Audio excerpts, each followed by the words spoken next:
A continuación tenemos la sección 4.2 que se llama reacciones de precipitación.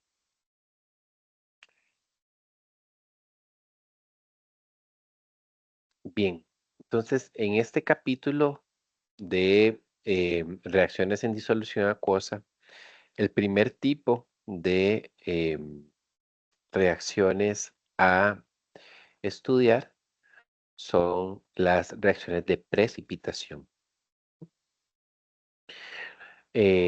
Acá en la expresión 4.4, en expresión 4.4, nos han he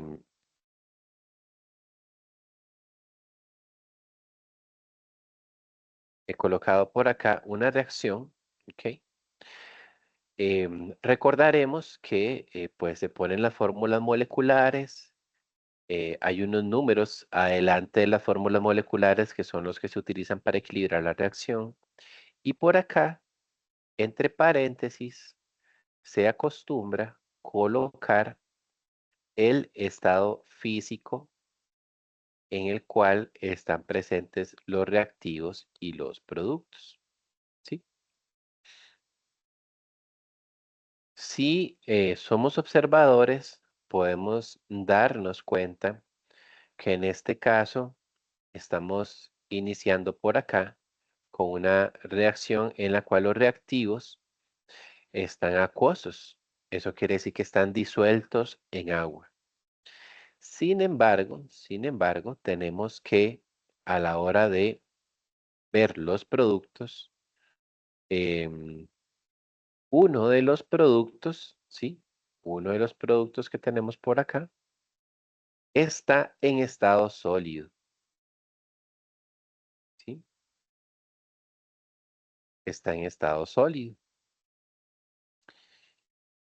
Entonces, este tipo de reacciones en las cuales yo inicialmente tenía los reactivos disueltos, los tenía acuosos, pero una vez que la reacción se lleva a cabo, uno de los productos que se me forma es sólido, se conocen como reacciones de precipitación. Ujú. ¿Qué le pasa a esta sustancia cuando es formada en el recipiente donde nosotros estamos llevando a cabo la reacción?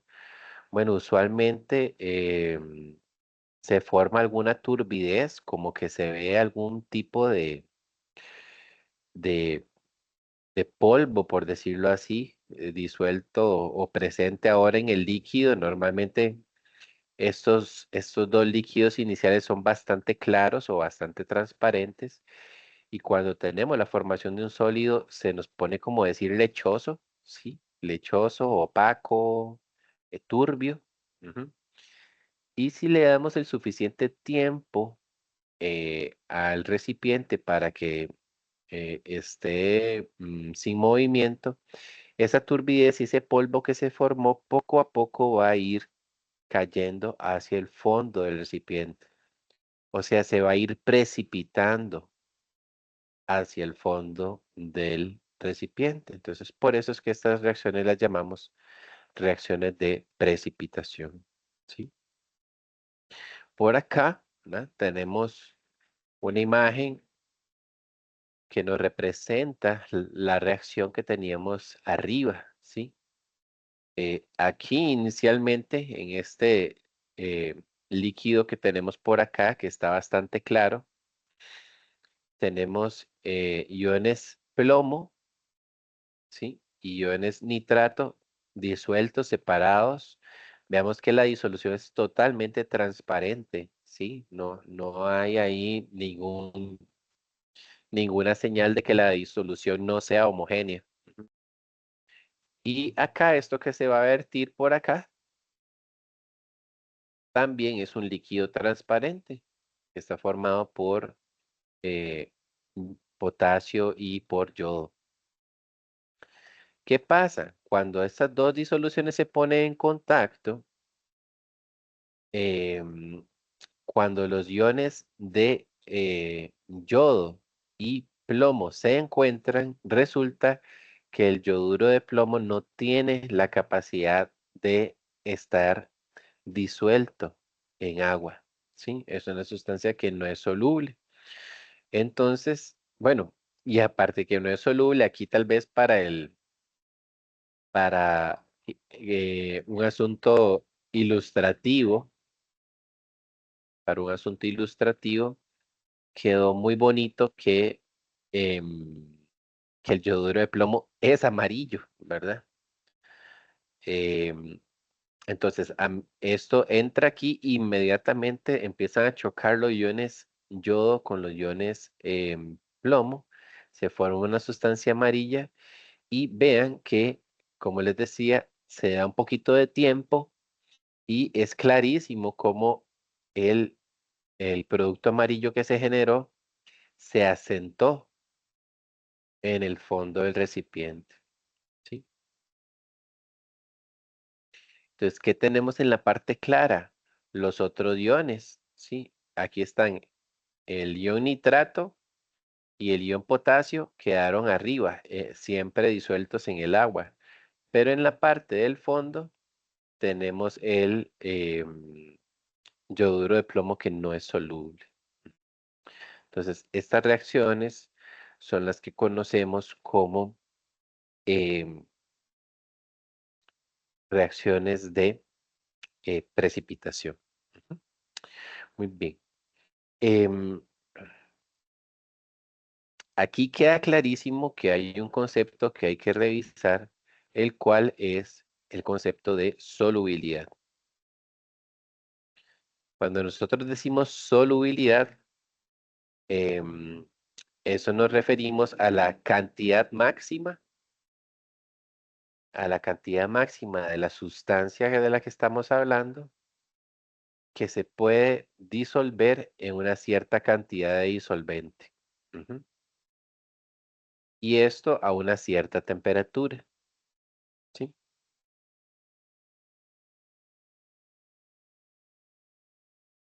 Entonces, ese es el concepto de solubilidad. La solubilidad es un límite máximo. Ujú. Por decir algo, para el cloruro de sodio, que es la sal que nosotros tenemos en casa, la solubilidad anda aproximadamente, la solubilidad del cloruro de sodio es aproximadamente unos 35,5 gramos por cada 100 gramos de agua, ¿sí? Esto a 0 grados Celsius. ¿Sí? ¿Sí? Esto sería un dato típico de solubilidad. Entonces, ¿qué significa esto? Bueno, que si yo tengo agua, 100 gramos de agua a 0 grados, ahí lo máximo que yo podré disolver son 35,5 gramos de sal. Ujú. Si yo, aquí no lo menciona, en otra parte del libro sí se hace, pero si yo llego y a esos 100 gramos a 0 grados Celsius, yo le pongo exactamente 35,5, se dice que la disolución que yo formé está saturada, ¿sí? Una disolución saturada es que el disolvente tiene justo el límite máximo de soluto que puede sostener. ¿Mm? Cualquier disolución en la que yo tome estos mismos 100 gramos de agua a 0 grados Celsius, le ponga menos de 35,5, se llama insaturada, ¿sí? Insaturada. Entonces, por ejemplo, si estos 100 gramos de agua no le pongo 35,5, sino que le pongo 20 gramos de sal, entonces esa disolución está insaturada porque está por debajo del límite máximo. ¿Hay posibilidad de poner más del límite máximo? Sí, pero lo que pongas de más no se va a disolver. Ujú. Entonces, sí, si yo a estos 100 gramos le pusiera 40 gramos de sal en lugar de 35,5, ¿qué pasaría? Pues 35,5 gramos sí se disolverían y los otros 4,5 gramos los veríamos en el fondo del recipiente, ¿verdad?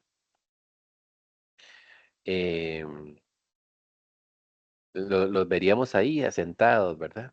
Ujú. No sé si les habrá pasado en casa tal vez alguna vez que tratan de hacer tal vez una limonada, pero con agua muy, muy fría, ¿verdad? Y a veces uno le pone azúcar y no la logras disolver, ¿sí? O sea, le pones 1 o 2 cucharaditas de azúcar y se ve el azúcar en el fondo, ¿sí? Y si pruebas la limonada no está dulce, es porque em, en ese caso el agua está muy fría y la solubilidad es muy baja. Entonces, ese fondo que vemos ahí de azúcar en el fondo del vaso sería algo como lo que veríamos en una disolución sobresaturada. Ujú. La solubilidad depende de la temperatura. Por ejemplo, este dato de 35,5 a 0 grados es distinto a si esta agua en lugar de estar a 0 grados está a 25 grados, ¿sí? Si la temperatura es mayor, yo puedo disolver más, ¿sí? Normalmente, si la temperatura yo la aumento, yo puedo disolver más. Ujú. Entonces, no sé el dato exacto, pero por decirles algo, si el agua estuviera a 50 grados, aquí tal vez este valor estaría por arriba de 40 gramos, ¿verdad? O sea, el disolvente tiene más capacidad de sostener más soluto entre más caliente esté. Bueno, pero eso en realidad no es como el propósito aquí de esta sección, ¿verdad? Sin embargo, me gusta que lo podamos comentar por aquí y que tengamos presentes estas palabras que son comunes cuando estamos hablando de solubilidad. Bien, lo más importante, diría yo, de este capítulo es la tabla 4,1. ¿M? Esta es una tabla en la que nosotros tenemos por aquí algunas reglas de solubilidad. Ujú.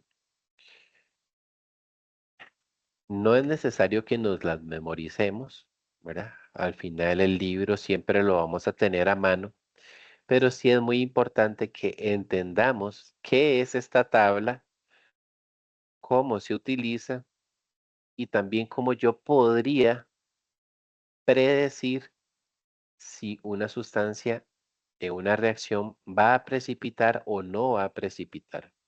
Ujú. Entonces, acá para poder hacer esas predicciones, necesitamos entender cómo funciona esta tabla. ¿M? Entonces, primero que todo, acá tenemos una sección. Esta tabla está dividida en dos secciones. La primera sección es de compuestos iónicos solubles y la otra sección es sobre compuestos iónicos insolubles. ¿Ok? Son dos partes en la tabla. Entonces, en la primera parte que nos están hablando de cuáles sí son solubles, ¿verdad? Aquí nos indican que las sustancias que tengan nitrato, em, acetato, ujú, esto de aquí se llama acetato, cloruro, bromuro, yoduro y sulfato, todas las sustancias que tengan estos iones acompañándolos son solubles. Ujú. Ahora, la columna que está por acá nos indica algunas excepciones a esa regla. O sea, ¿qué quiere decir esto? Em, Nitrato, ¿verdad? Es este ion que tenemos por acá. Entonces, los nitratos son solubles, ¿ok? Entonces, nitrato de sodio, nitrato de litio, nitrato de potasio, nitrato de calcio, ¿sí? El nitrato lo pones con algún otro catión, con algún otro metal, ¿sí? Este nitrato lo pones con algún otro ion metálico y es soluble, ¿ok? ¿Hay alguna excepción? O sea, ¿hay algún nitrato que no sea soluble? Veamos que aquí lo que nos dice es que no existe ninguna excepción. ¿Qué significaría eso? Que cualquier ion metálico que esté acompañado de nitrato será soluble en agua. ¿Estamos? Cuando estamos con el acetato, pasa lo mismo, no hay ninguna excepción. Ahora, el asunto se pone interesante cuando ya yo voy con los otros, porque vemos que aquí, a este lado, ya sí tenemos algo de información interesante.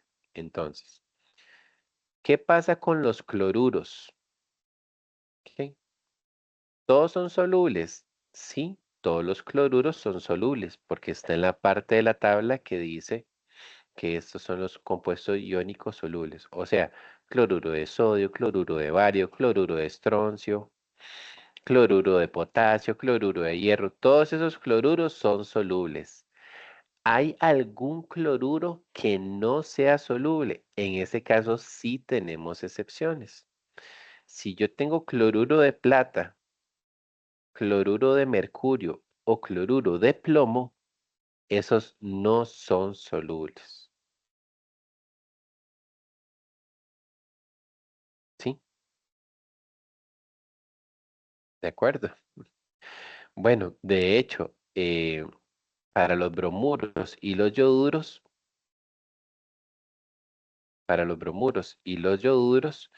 son los mismos tres iones, ¿verdad? Interesante, ¿verdad? ¿Qué habrá ahí? ¿Qué será lo que tienen estas tres sustancias, ¿verdad? Que está pasando esto.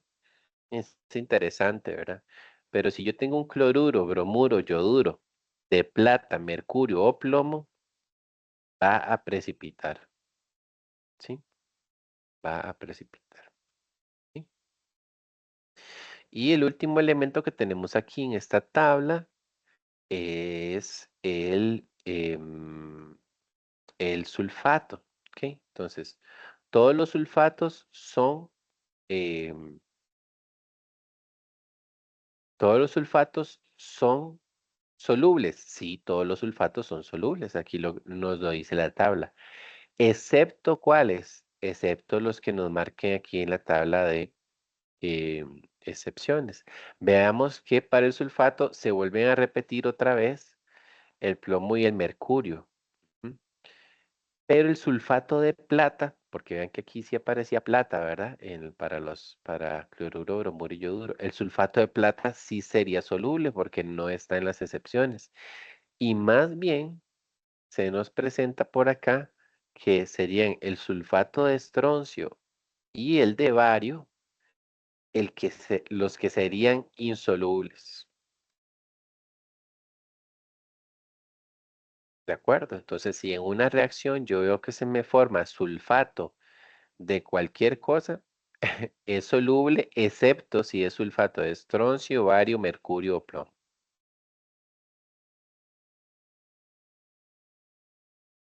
¿Sí? La segunda parte de la tabla es lo mismo, pero al revés, porque aquí más bien lo que nos dicen es estos iones que tenemos por acá, estos iones que tenemos por acá son insolubles, o sea, los sulfuros, ¿sí? Los sulfuros son insolubles, los carbonatos son insolubles, los fosfatos son insolubles y los hidróxidos son insolubles. ¿Hay algún sulfuro, sí? ¿Hay algún sulfuro que sí sea soluble? Entonces ahí nos vamos a la parte de las excepciones. Ujú. Entonces, todos los sulfuros son insolubles, excepto el sulfuro de amonio, ¿sí? El sulfuro de amonio el sulfuro, los sulfuros de metales alcalinos, ¿cuáles son los metales alcalinos? Los del grupo 1, ¿sí? O sea, litio, potasio, sodio, rubidio, francio. Ujú. Todos los del grupo 1. La primera columna a la izquierda en la tabla periódica, esos son los metales alcalinos. Entonces, esos sí son solubles. ¿Mm? Y otra excepción a que todos los sulfuros son insolubles son los iones calcio, estroncio y bario. Estos son fáciles de memorizar porque el calcio, el estroncio y el bario están en el grupo 2. Los tres están en el grupo 2. Entonces, si yo tengo un sulfuro, va a ser insoluble, excepto que sea de amonio, que sea de algún metal alcalino o que sea de los metales del grupo 2, calcio, estroncio y bario. ¿Ok? Cuando estamos aquí con el carbonato, con el fosfato, los carbonatos y fosfatos son insolubles, excepto ¿cuáles? Igual, excepto el de amonio y los de metales alcalinos, ¿sí? Tanto para carbonato como para fosfato. Y luego, en el caso de los hidróxidos, todos los hidróxidos son insolubles, excepto, nuevamente, el hidróxido de amonio, los hidróxidos de metales alcalinos y los hidróxidos, nuevamente, de calcio, estroncio y bario. ¿Sí? Entonces, entender esta tabla es sumamente importante porque a nosotros nos van a pedir que establezcamos si tengo que una sustancia va a precipitar o no va a precipitar. Eso lo podemos notar por acá en el ejemplo resuelto 4.2, ¿sí? En este ejemplo resuelto 4.2 nos indican lo siguiente. Clasifique los siguientes compuestos iónicos como solubles o insolubles. ¿Mm? Tenemos el carbonato de sodio. Ujú, y tenemos el sulfato de plomo. ¿Ok? Bien, entonces, ¿cómo haría yo para determinar si el carbonato de sodio es soluble o insoluble? Entonces, la primera cosa que necesito hacer es que voy a buscar dónde está en la tablita eh, las reglas para carbonato. Ujú. Y si hago eso, me doy cuenta que las reglas para carbonato están por acá en esta parte. ¿Sí? ¿Y qué decía? Que todos los carbonatos son insolubles. Ujú. Excepto, ¿verdad? Tenemos algunas excepciones. Tenemos el carbonato de amonio y los carbonatos de metales alcalinos. Ya que me ubiqué ahí en la tabla, ¿verdad? Y sé cuál es la regla para carbonatos, lo que tengo que hacer entonces ahora es fijarme en cuál es la sustancia que está acompañando al carbonato. En ese caso veo que es sodio y el sodio es un metal alcalino. Y acá la regla que teníamos em, en la tabla de alcalinos son excepciones a la insolubilidad. ¿Mm? O sea, todos los carbonatos son insolubles excepto los de metales alcalinos. Y como el sodio es un metal alcalino, la conclusión sería que para este caso el carbonato es soluble.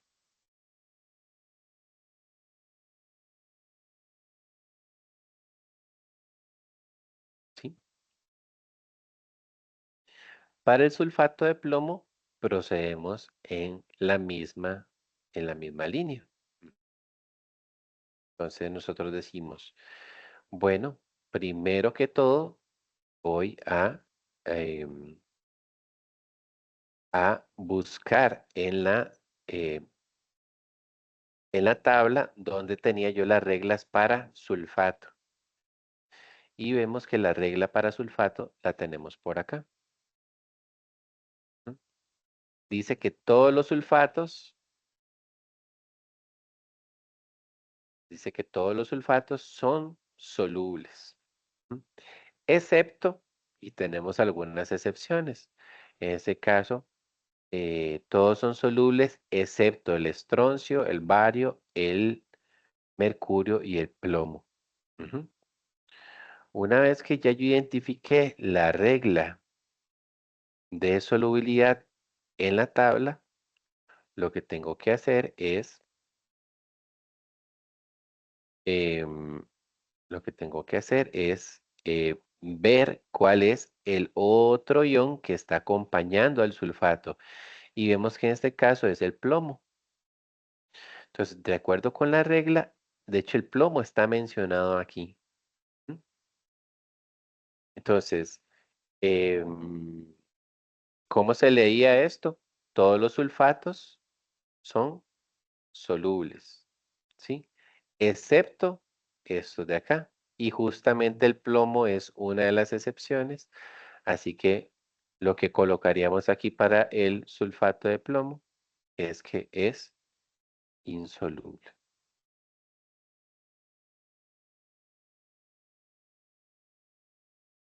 ¿Alguna duda, chicos? ¿Algún comentario ahí?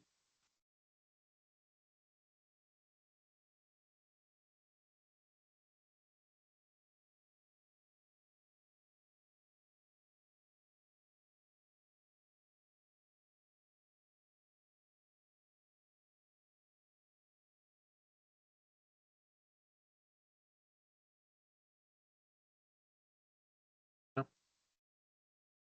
Ok.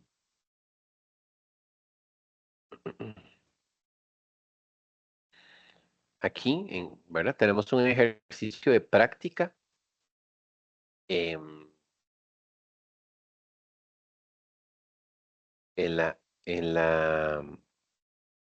la sustancia A que nos están mencionando aquí en el ejercicio de práctica, dice que es el hidróxido de cobalto 2. ¿Ok? Entonces, pues la fórmula para eh, esa sustancia sería esta. Ujú. Luego viene una sustancia B que dice que se llama nitrato de bario. Entonces, el nitrato de bario tendría esta fórmula y la última dice fosfato de amonio.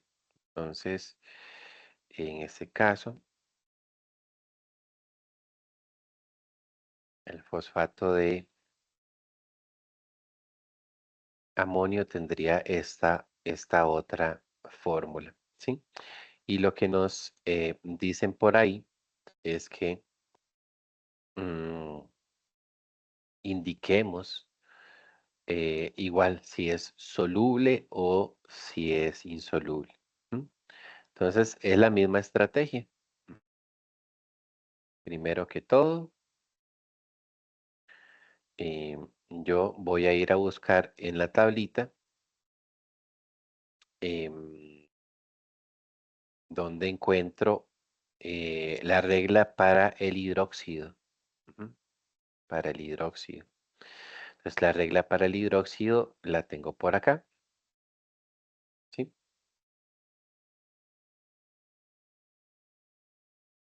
Y pues lo que dice ahí es que todos los hidróxidos son insolubles, ¿sí? Todos los hidróxidos son insolubles, excepto los de amonio, los alcalinos y los de calcio, estroncio y bario. En ese caso, la otra sustancia que está acompañando al hidróxido es el cobalto y el cobalto no es ni amonio, el cobalto no es alcalino y el cobalto no es ninguno de estos tres que están en la excepción. Eso querría decir que mi conclusión para em, para el hidróxido de cobalto es que es insoluble, ¿sí? Porque de hecho todos los hidróxidos son insolubles, excepto estos que están aquí. Y como el cobalto no está dentro de esa excepción, pues queda insoluble. ¿Mm? Bien, con el siguiente, ¿sí?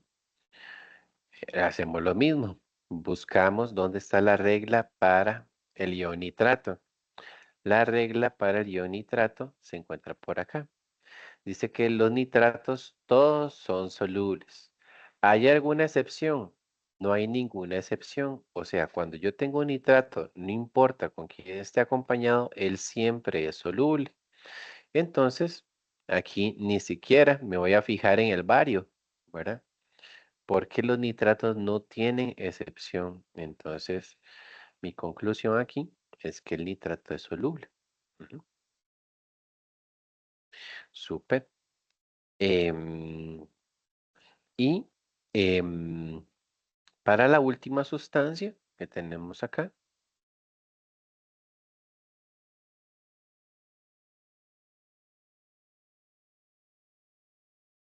yo pues me centro en el ion negativo, sí, en el fosfato. Voy a la tabla para localizar la regla de fosfato. Por aquí la tengo. Todos los fosfatos son insolubles. ¿Excepto cuáles? Los de amonio y los alcalinos. Precisamente aquí me pusieron el de amonio, que es una excepción. Ujú. Entonces, todos los fosfatos son insolubles, excepto el de amonio. Entonces, el de amonio es soluble. Entonces, mi conclusión con esta tercera sustancia por acá es que eh, también es soluble, ¿sí? Y entonces, esa sería la respuesta del ejercicio que tenemos ahí eh, propuesto.